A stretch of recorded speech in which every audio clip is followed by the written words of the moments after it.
আসসালামু আলাইকুম ওয়া রাহমাতুল্লাহ। প্রিয় ভাই ও বোনেরা, আজ আমরা কোরআনের সেই মহিমান্বিত আয়াত নিয়ে আলোচনা করব, যে আয়াতটি পড়লে জান্নাতের সুসংবাদ, যে আয়াতটি পড়লে শয়তান দূরে পালায়, যে আয়াতটি পড়লে জানা যায় আল্লাহ তাআলা কে। আজকের দার্স আয়াতুল কুরসি। আউযু বিল্লাহি মিনাশ শাইতানির রাজিম। বিসমিল্লাহির রহমানির রহিম। আল্লাহু লা ইলাহা ইল্লা হুয়াল হাইয়ুল কাইয়ুম লা তা'খুযুহু সিনাতু ওয়া লা নাওম লাহু মা ফিস সামাওয়াতি ওয়া মা ফিল আরদ মান যাল্লাযী ইয়াশফাউ ইনদাহু ইল্লা বিইজনিহি ইয়ালামু মা বাইনা আইদিহিম ওয়া মা খালফাহুম ওয়া লা ইউহিতুনা বিশাইইন মিন ইলমিহি ইল্লা বিমা শাআ ওয়াসি'a কুরসিয়্যুহুস সামাওয়াতি ওয়াল আরদ ওয়া লা ইয়াউদুহু হিফযুহুমা ওয়া হুয়াল আলিয়্যুল আযীম। সরল অনুবাদ: আল্লাহ, তিনি ছাড়া কোনো ইলা নেই। তিনি চিরঞ্জীব, সব কিছুর ধারক ও পালনকারী। তাকে তন্দ্রা ও ঘুম স্পর্শ করে না। আসমান ও জমিনে যা কিছু আছে সবই তার। তার অনুমতি ছাড়া কেউ সুপারিশ করতে পারবে না। তিনি জানেন মানুষের সামনে ও পিছনের সব কিছু। তার ইচ্ছা ছাড়া কেউ তার জ্ঞানের সামান্যতম আয়ত্ত করতে পারে না। তার কুরসি আসমান ও জমিনকে পরিবেষ্টন করে আছে। এগুলো সংরক্ষণ করা তার জন্য কষ্টকর নয়। তিনি সর্বোচ্চ, মহামহিম। প্রিয় দর্শক, রাসূলুল্লাহ সাল্লাল্লাহু আলাইহি ওয়াসাল্লাম বলেছেন, কোরআনের সবচেয়ে শ্রেষ্ঠ আয়াত হলো আয়াতুল কুরসি। কারণ এই এক আয়াতেই আল্লাহ তাআলার সত্তা, গুণ, ক্ষমতা ও শাসনের পরিপূর্ণ পরিচয় দেওয়া হয়েছে।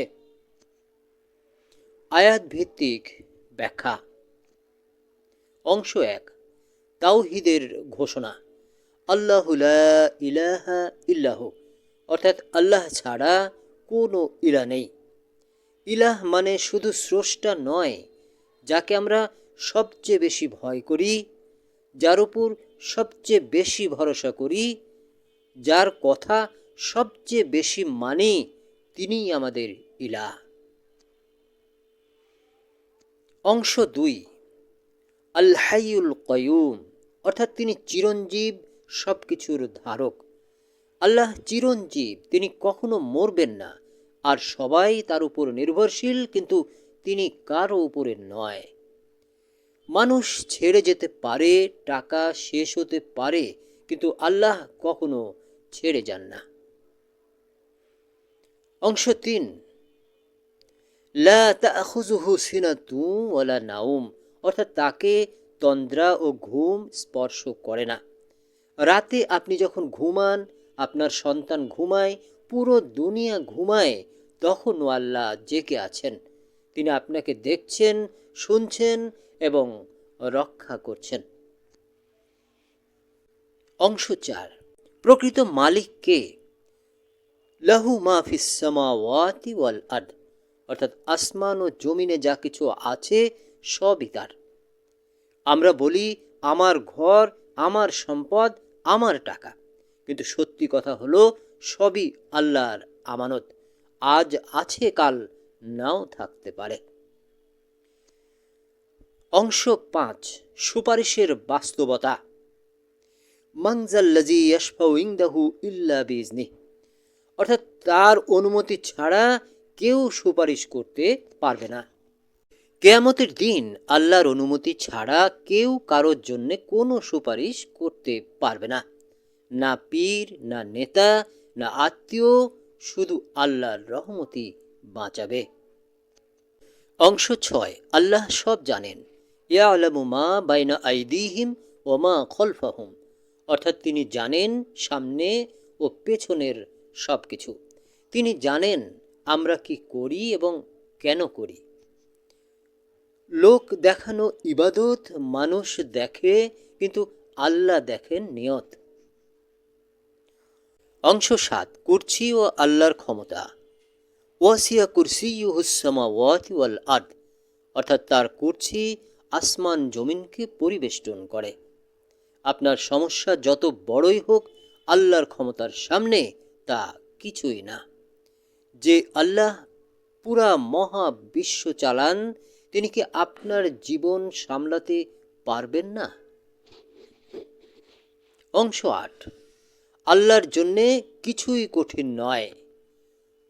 ওয়ালা ইয়াউদুহু হিফজুহুমা, অর্থাৎ এগুলো রক্ষা করা তার জন্যে কষ্টকর নয়।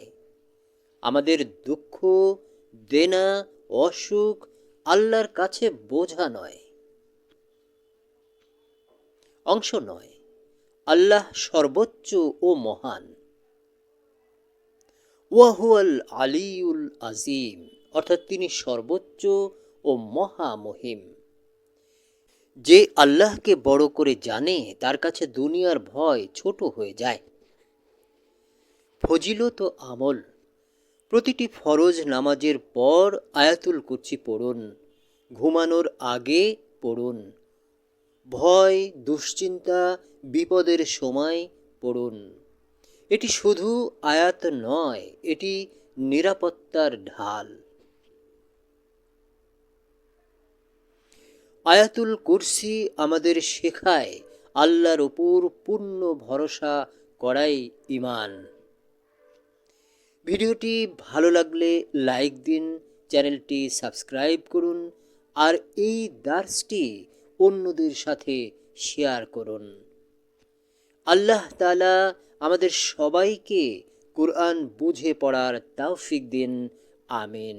ওয়াসসালামু আলাইকুম ওয়া রাহমাতুল্লাহ।